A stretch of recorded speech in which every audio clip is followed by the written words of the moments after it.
ka Allah, tuturkeun hukum akal. Eta nyarane ka Allah.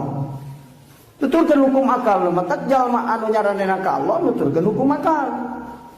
Nu teu paham hukum akal teu nyarane ka Allah. Salat nyarane kana salat, jangan duit, boga duit nyarane kana duit. Padahal teu ingat anu ngadatangkeun duit teh untung rasa menang kuring. Padahal teu ingat urang ini teu dagang, kusaha digerakkeunana ku hayang dagang kusaha dihayangkeunana. Boga duit keur modal kusaha dibogakeunana. Nu meuli kusaha dihayangkeun meulina. Boga duit keur meuli kusaha sing hayang meuli gitu, boga duit mah mentak meuli ka urang.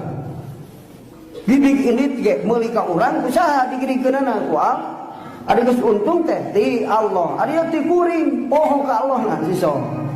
Anta ma'al aqwan nalika kitu wayahna waqifun ma'a wa mustanidun wa musta'widatun, diperbudak ku aqwan ngarane kana aqwan resep lagi kana aqwan.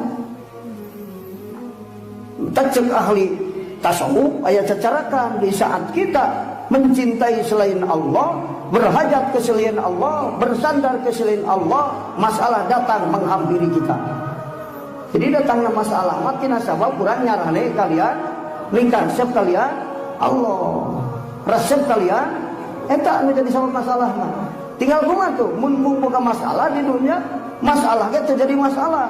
Kumaha carana? Ulah nyarane ka makhluk, ulah cinta ka makhluk, ulah resep ka diganti. Nyaranena ka Allah, resepna ka Allah, hajatna butuhna ka Allah.